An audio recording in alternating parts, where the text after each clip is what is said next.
Mira, cuando yo empecé a leer como un vicio, como una manía, estaba yo en bachillerato.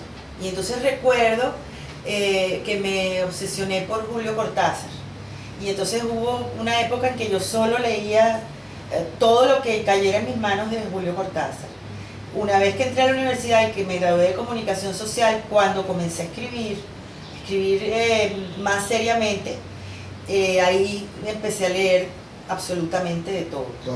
Todo lo que me caía en las manos lo leía, con particular gusto por todo lo que es la literatura latinoamericana en cuanto a narrativa. Y en cuanto a poesía, soy admiradora de todo lo que es el siglo de oro español y de poetas clásicos españoles y particularmente de Lorca. Okay. ¿Cómo surge tu vocación como escritora? Pues no sé cómo surge, pero la realidad... Creo que tenía una influencia también familiar, ¿no? Leía muchos cuentos. Mira, claro, yo vengo de una familia donde siempre ha habido cuentos. Mi abuela, por ejemplo, que nació en 1909, ay, un millón de gracias. Gracias. Mi abuela, por ejemplo, que había nacido en 1909, vivió 87 años. Y entonces ella siempre me echaba cuentos de su infancia, de la época de Gómez, de los chácharos, de cómo eran las casas, de sus antepasados. Incluso te cuento que ella hablaba de sus antepasados y de historias que nosotras, sus nietas, siempre pensamos que eran inventos. Y después que murió, dejó unos paquetes de papeles, documentos y cartas en una caja fuerte. Y cuando lo abrimos, todo lo que nos había contado era verdad. Y nosotras pasamos toda nuestra vida dudando porque eran cuentos fantásticos, pues que eran casi imposibles de creer. Por ahí empieza mi inquietud y de hecho yo a los 17, 18 años, cuando aún no tenía conciencia ni siquiera de que me iba a dedicar a escribir, apenas estaba yo estudiando comunicación social porque entré muy joven a la carrera, estaba ya en segundo año y decidí que había que salvaguardar todos esos cuentos, todos esos relatos de mi abuela y la comencé a grabar, sin la conciencia de que más adelante yo utilizaría esas historias o me convertiría en una escribidora. Pues. ¿Cuándo irrumpe en el espacio literario venezolano? Formalmente en el año 1992, un poco antes, yo había publicado algunos poemas en la revista Imagen, además de unos artículos sobre cine y televisión, que siempre ha sido mi oficio pago, por decirlo de alguna manera. Pero oficialmente en 1992 con la publicación de mi primer libro de poesía, que es Toledana, que queda finalista en el concurso de poesía de Fundarte de aquel año, de 1991, y Monte Ávila, dirigida por Rafael Arraiz Luca en ese momento, decide publicar mi libro que quedó como primer finalista de ese concurso. ¿Algunos talleres?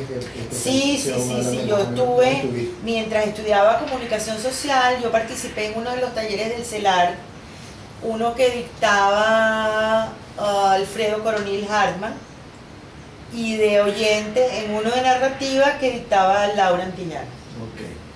¿Cómo has desarrollado tu obra poética y cómo la definirías? Híjole, obra poética, es que yo no sé ni siquiera si yo tengo obra poética. Yo tengo unos libros de poesía y espero algún día de verdad tener una obra poética.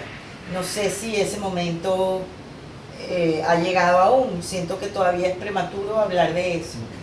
Tengo varios libros de poesía, ciertamente, de la misma manera que tengo varios libros de narrativa entre relatos y novelas, pero que yo hable de una obra creo que es prematuro. ¿Cuál es la temática frecuente? ¿Qué elementos sobresalen en tu poesía?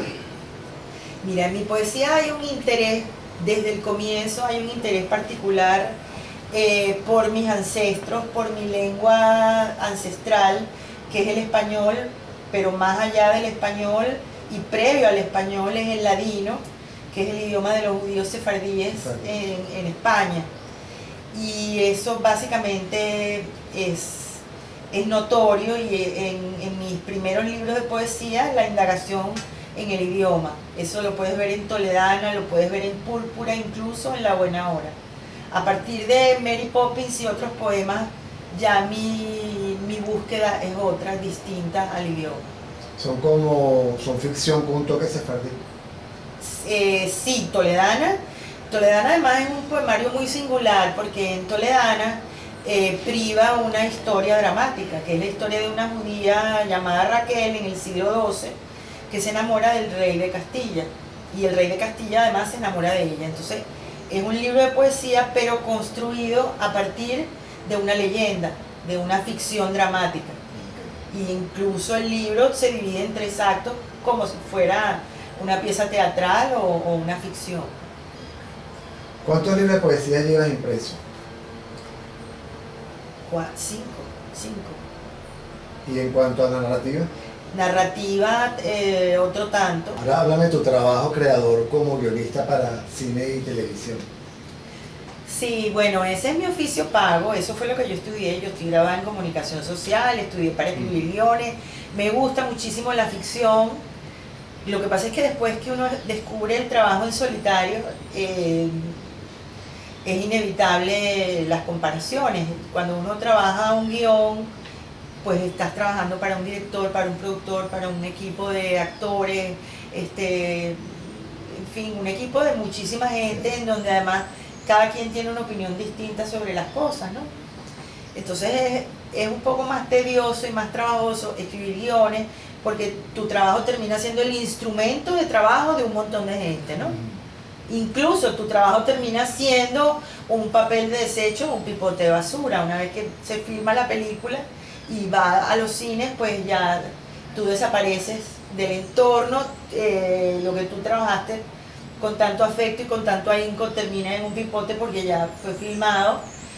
Y entonces, bueno, es un proceso más difícil, a mi manera de ver, que escribir narrativa en solitario, ¿no? Que escribir una novela. Porque cuando escribes una novela, de alguna manera eres Dios, y tú decides sobre la vida y la muerte de esos personajes.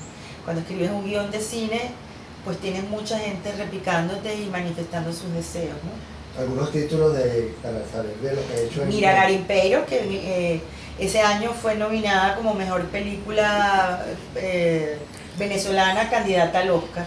Esa es una.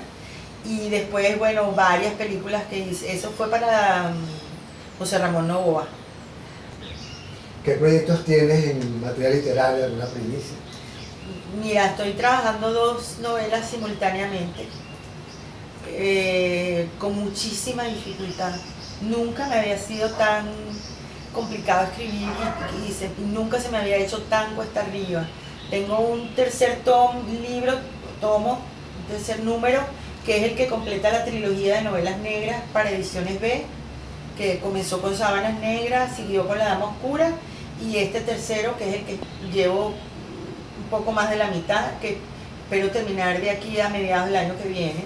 Y luego tengo otra, eso es mi compromiso, pues yo estoy comprometida a entregar esa novela.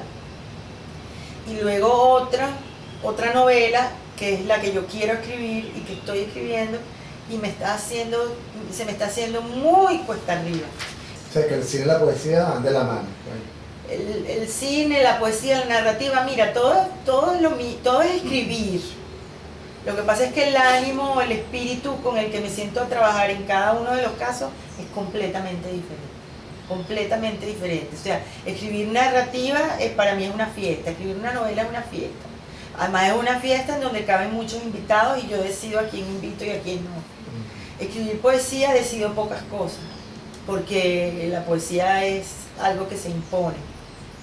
Y escribir para cine y televisión es un trabajo que no es solitario, sino que es muy acompañado. Hablando de eso, ¿cómo te inspira para escribir? ¿Cómo es tu rutina, tu proceso creador? Pues yo no me inspiro, yo me siento todos los días. Es decir, yo no espero, hay días mejores que otros, sin duda.